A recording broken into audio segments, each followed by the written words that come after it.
Happy 4th of July, everybody. Welcome to Hills Up. I am Reggie Lincoln, the one that matters, along with my co-host, Vlad St. Valentine. Today we are reviewing Smackdown from July the 3rd, 2020. Man, thank you for taking that intro. I'm still hungover a little bit. I started celebrating the Independence Day a little early. Oh, a little too early, huh? Yeah, you get excited, and you're like, I'll just have one, and one turns to all of them, and that's how your night You goes. never know where you'll go from there. Yeah, so. Hey, time flies when you're having fun. A little hair of the dog, we're all right. So, all right, Smackdown this week was actually, I gotta say, man, we complain a lot about wrestling. We complain a lot about a lot of the things we like. Well, everybody complains on the internet. Well, yeah, that's what we do. That's why. Yeah, that's why the internet exists, right? Yeah, I mean, that's why I started this channel, so I could piss and moan about some stuff I didn't care for. But last night's SmackDown was almost wall-to-wall good wrestling. Yeah. It's almost something we've been begging for. And, I mean, there was a couple of the roll-up kind of crap finishes, which, again, manatee in the ball. But, it was still surrounded by some great wrestling. Like, we started off with Matt Riddle coming out, and again, love that guy, by the way. A lot of people love Matt Riddle. Yeah. I'm a main roster, almost exclusive watcher. It's not that I haven't dipped into NXT or UK or anything like that, or AEW occasionally.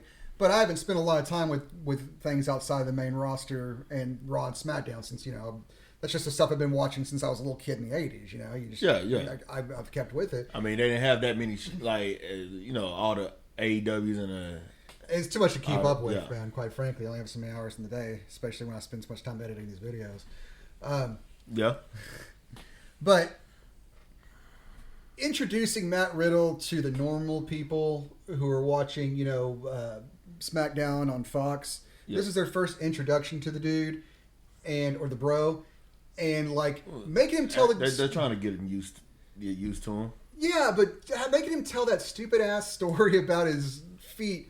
And then I got frostbite, bro, and it almost fell off, bro. And it was like, this is like, it's like visual Thorazine, or, it's like a visual Valium.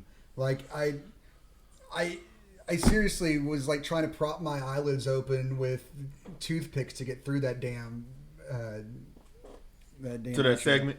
Yeah, it was terrible. And then, Baron Corbin came out, and I never thought I'd be excited to see Baron Corbin interrupt somebody. Oh, I love Baron Corbin, man. That's the guy to do it. That is the guy to do it, man. So, Baron Corbin and his, belly button of the abyss come out, and he just, pissed because Matt Riddle, took the cheap shot at him last week when everyone was getting their shots at him, during the Undertaker tribute. Which, of course, he got to pick the new fight. Yeah, and of course, but then he tells Matt, he doesn't just get the fight with him right off. He's got to go against Morrison first, which, great choice, man. Oh, man. That match. It was the best match of the night. And it was a night of great wrestling. I almost said wall-to-wall wrestling. But unfortunately for every match after this, it had to follow this one. And quite frankly, Riddle and Morrison put on a clinic. Yeah. And it was amazing the things that, Morrison was doing without... He wasn't, I'm not saying, I'm not trying to criticize anyone's movements, but he was moving so much slower than you would expect somebody to be moving for the stuff he was doing. It's does he not need momentum to jump and do these things? It's no, he'd just be moving like molasses and still get these giant leaps and pull off these spectacular moves. Well, Morrison is just that athletic of a guy. He really is. That's just pure talent and athleticism. I guess that's proof that we need to work on our core, mate. Yeah, unfortunately. Yeah. Although, what's... Like you were saying earlier, I guess Keith Lee kind of proves us wrong on that one, too. Keith Lee just ruined every excuse for us big guys. Well, I'm not that big. I'm relatively short, and I can't do any flippy stuff. I have to be go and be like Rhino or something, just yeah, that's true. Small tank character. And Rhino, the older he got, the more square shaped he got. He just kept getting as wide as he was tall. Please don't beat me up, Rhino. I'm not, I didn't say nothing. No, please don't. All right. So Match, yeah, those guys, they start off with some chain wrestling, and honestly, it looked like a shoot. I mean, it was. I mean, the chain wrestling they had back and forth, opening off, like the chemistry they had selling this match because of how real it looked to begin with. Even when they started pulling off some bigger moves on each other, it just felt like a natural continuation. None of it felt like, for the first time since I was a little kid, I felt like I was watching a real fight almost. A game of one-upsmanship. They sucked me into it. It really was. It almost looked like a shoot fight, and they did an amazing job. 2 thumbs up for me. Well, if that wasn't one of the, I can't. I'm hard pressed to say it's the best match I've seen from the WWE in a long time, period. But I can't think of a better one in a while. It was a pretty damn good match. So, I don't know. I'd put it up there. Like, I'd take the Pepsi Challenge with that match against another one for, best match of the year. Just, and on a random Smackdown. And open it up. And yeah, we go to Drew Gulak and AJ Styles. Yeah, and you were saying there are 2 different matches we were trying to compare the 2, and yeah, I agree. And because AJ's was more it wasn't necessarily just to make a point and beat down Gulak, but it was kind of a little more one-sided, and the ending was definitely more of an exclamation point. Where, although I was way more entertained during the Morrison and Riddle match, at least the AJ and Drew match had a proper finish, because yes, it did.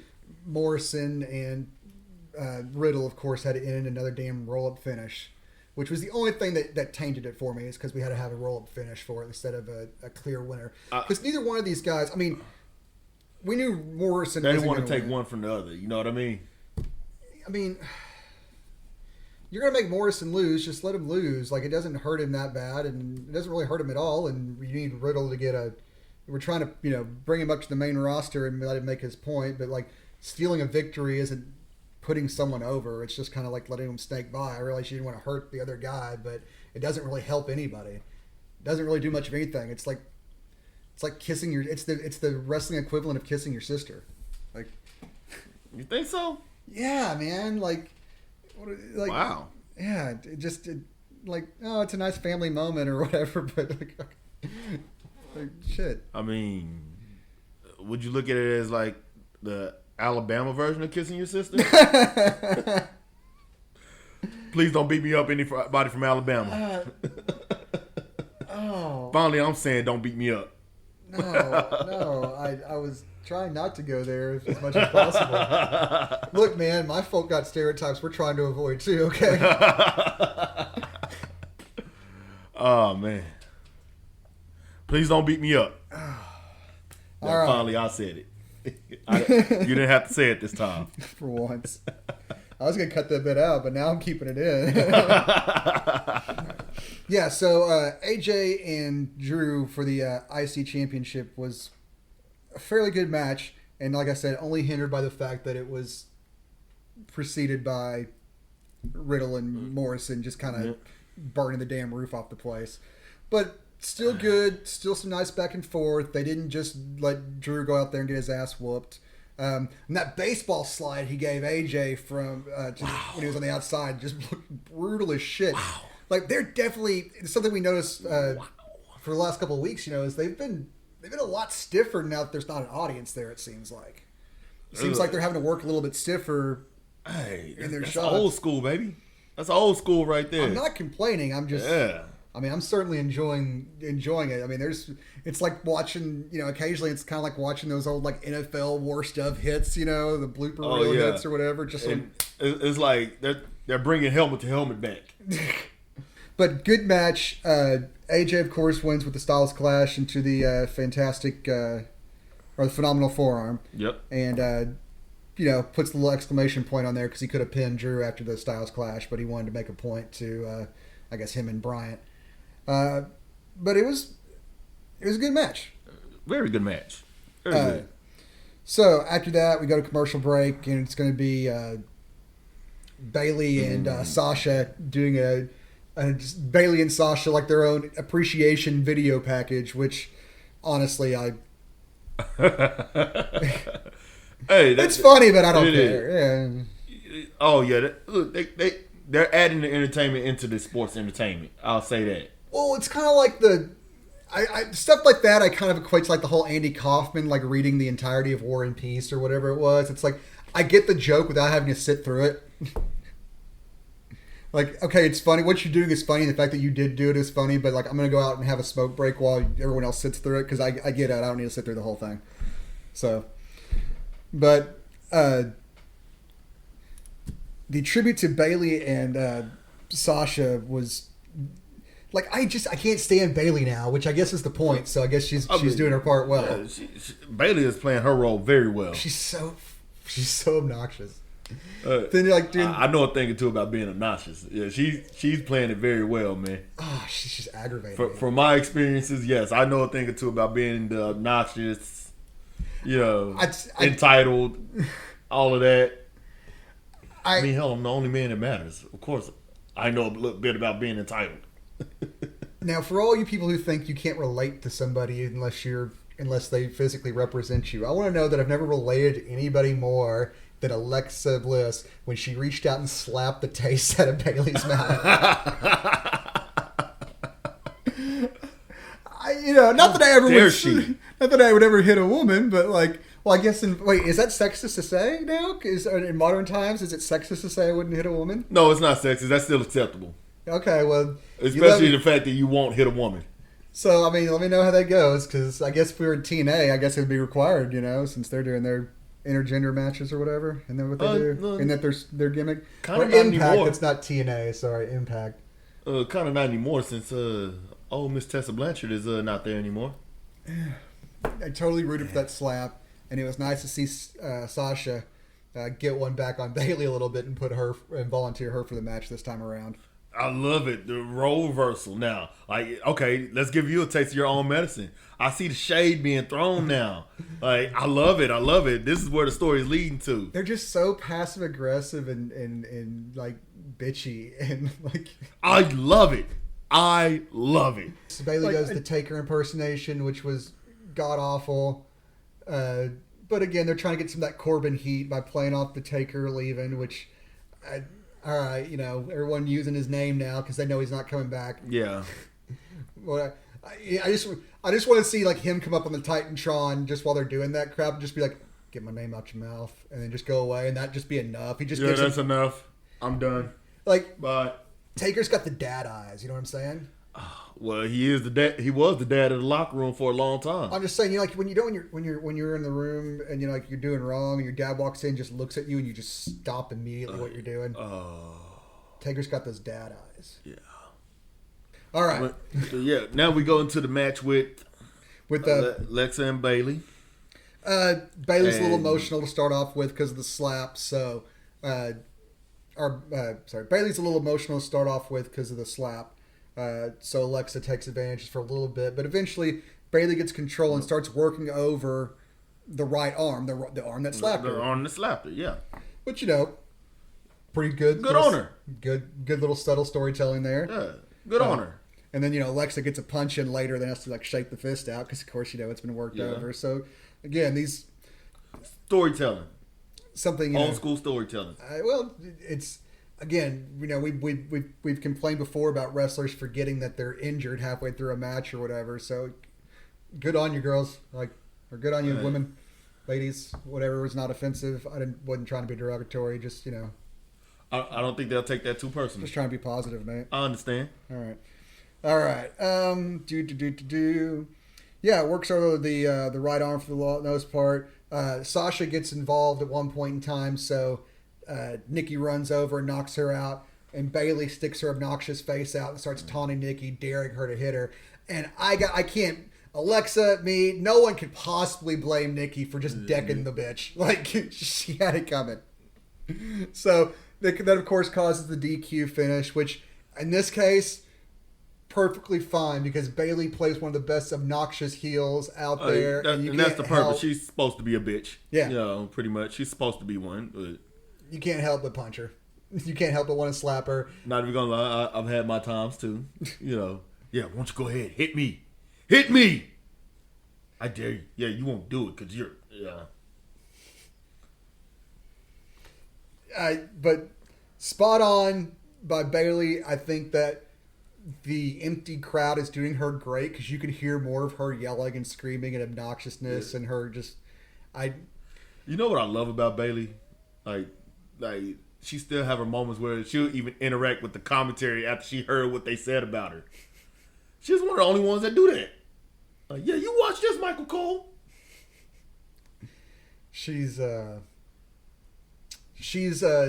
delight. I'm still not sure about the haircut, but she's and the going from basically being Punky Brewster to being the obnoxious kid. She's still playing a kid though, because like she doesn't know how to be like. She's still like the taunting, like obnoxious kid who like pushes you down in the sandbox, and then like honestly, if Bailey was in the PG era, she would be the biggest star.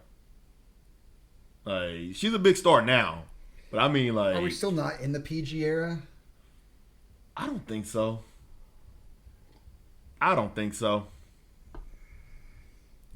Well, all right. So, go to commercial. We're supposed to come back to a preview of the Bray and Braun match. And really, it's just a video package, which I'm always disappointed when I don't get any actual Bray on my television. But at the same time, I say that, but at the same time, I kind of want it because he needs to be special. He needs to kind of like be Andre, and just brought out the less we're seeing, the more special it is when we do see him. So I get it. Make the heart grow fonder. Yeah. So I can't complain too much, regardless if I want to or not. So, but yeah, that's just to keep the fires warm a little bit, and nothing really happened. Obviously, just a little replay. Yeah, for sure. Go to commercial, but I mean, I do like how kayfabe they're really playing into it in their past and stuff. And that we were sitting on the swamp, and he got bit by a snake. He just laughed. Yeah, I dig it. I love it. Yeah. I love it. Is that our Braun Strowman voice? I don't know. Does it sound? Try yours again. I don't know. I'm gonna power slam somebody, and then eat a power bar. Everything is power. All right. But next we go into Kofi and Shinsuke. Look, the Shinsuke and Cesaro beat down New Day last week after their match, and they're angling, of course, for the tag team title match. So it's singles. You got Shinsuke versus Kofi tonight, and a former champion versus someone who should have been a champion a long time ago. Oh, really? Yes. So no matter the outcome of this match, you buy either one of these guys winning it. So, it's a gold mine. It really is. It's something that I think that given. I know we were just kind of giving it as a throwaway thing here tonight. Well, not really throwaway. I mean, it's a build up to a tag team title match, but this could have been a big time main event. Pay-per-view main event at one point in time with the proper build-up, but Shinsuke has lost so much magic on the main roster because of the way he's been booked. And also, again, I don't think Shinsuke really minds. I think he's basically treating this as a surfing vacation. He's just doing what it takes to get paid and keep his job. I think that this is a vacation for him until he wants to go back to New Japan. He can travel around America and surf for a little while, and eventually he'll go back to New Japan when he's ready to do his wrestling for real again. He comes out here, he hits the highlights, he doesn't have to say too much, he's got a cool song, he gets paid really well, he gets to go travel and surf in different places. He's having a great time, but he's basically treating this like vacation from New Japan, I think. Kofi and Shin, some decent back and forth throughout the match. Of course, Cesaro gets involved at one point in time. When Big E goes to chase him off, he and Cesaro both get kicked out of the match. Yep. And again, just solid wrestling all night long. Oh, night long. I love it. I love it.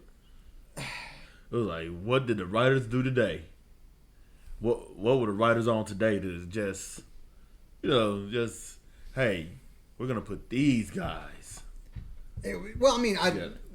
I hate to be a dick, but I don't really want to give the writers credit so much as the wrestlers who went out there and put on these great matches, man. Well, everybody gets credit. Oh, just such good matches tonight. But freaking Michael Cole has the audacity to say on the microphone, he's like, well, because they play up the whole Cesaro and Shinsuke are mad about being overlooked for so long, which, well, yeah. But Michael Cole's got the balls to say on the microphone, like, if you don't want to be overlooked, you got to go out there and win matches. Oh my God. You get booked to, like, you have no control over that. We all know what's going on. Like, I understand you're trying to play into kayfabe here, but we all actually know what's going on, and saying something like that is actually pretty, like... you got to go out and win matches. Like, oh yeah, while this guy who never won a match, hasn't won any matches, get automatic WWE title shots or whatever. What you're really trying to say is, if you want to go out there and win, if you want to go out there and get noticed, you need to go out there and sell merchandise. That would have been much more. Well, that really is winning, actually. That's blah, blah, blah, blah, blah. That was, even this match, another one that was looked pretty stiff, but I mean, I guess that's like you said, it's something you got to do to keep the crowd more engaged. Yeah. And there's not as much distraction from people yelling in the crowd and not as much fanfare going on. But Shin hits the Kinshasa on Kofi for the win. It's a beautiful kick, man. That's so that beautiful. Knee. Yeah. This one was a little out of nowhere almost. He didn't get the full rundown on it, but it still was enough for the victory.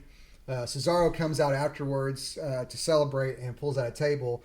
But it's like, you came back to ringside. Did you think, well, the match is over, but the ban must still apply to Big E, so we've got time to pull a table out and do crap? It seemed really, really stupid. Like, maybe if they had cut to backstage and Cesaro had taken out Big E already, it would have made sense for him to come out and pull the table. But, of course, Big E comes and makes the save because, of course, Big E still exists. Like, maybe this is why you guys get overlooked. Maybe you guys are just dumb because you forgot that he had a tag team partner behind him. It's like, oh, we've got plenty of time. I don't know how to do a Swiss accent.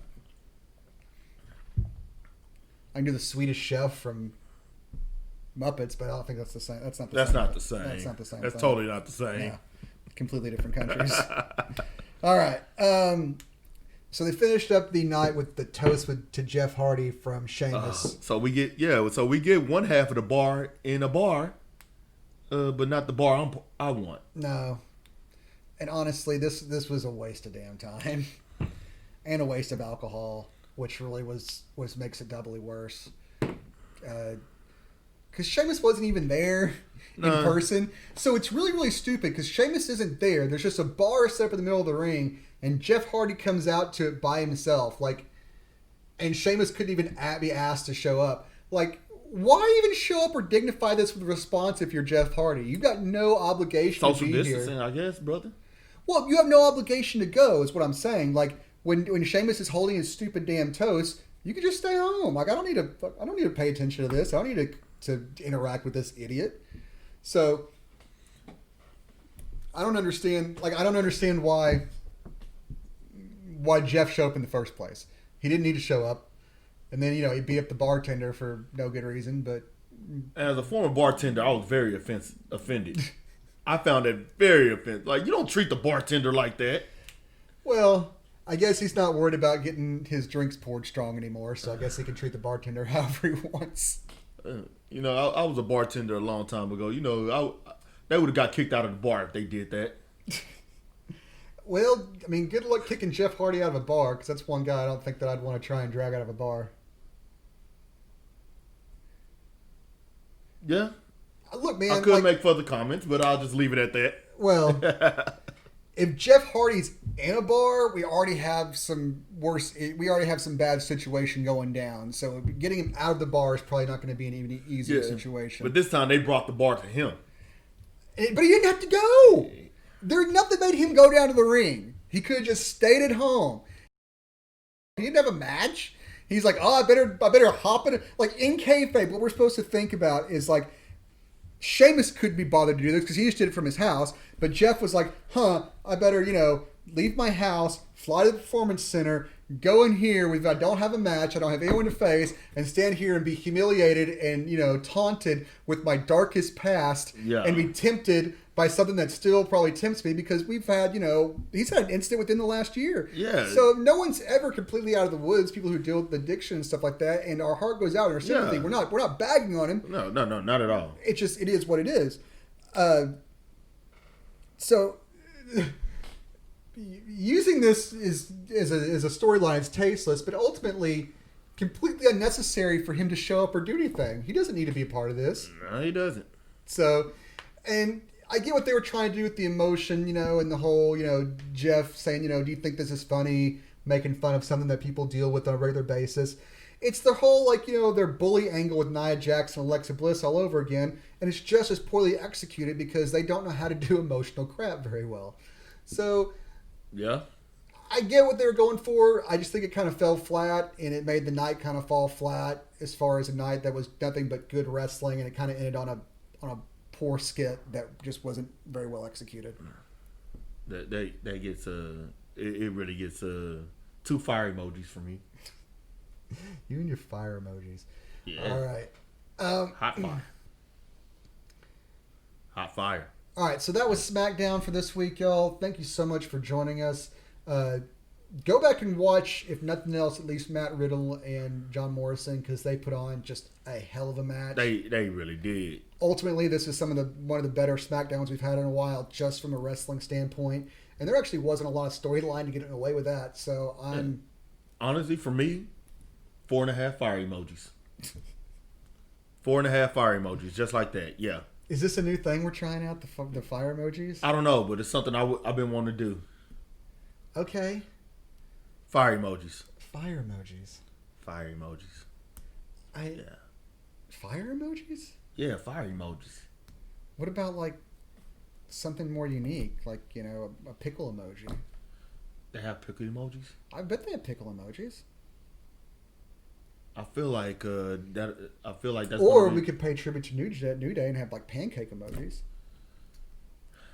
I'm a waffles guy. I'll give that 3 stacks, or 3 Eggos. I'm a waffles guy. No disrespect to the New Day, but I like waffles. I do like waffles too, man. Oh, we should do some chocolate chip waffles after this. Oh, we should. We really should. Let's just grab Mac and go. Let's do it. We're going to Wiffle Casa. Later, y'all.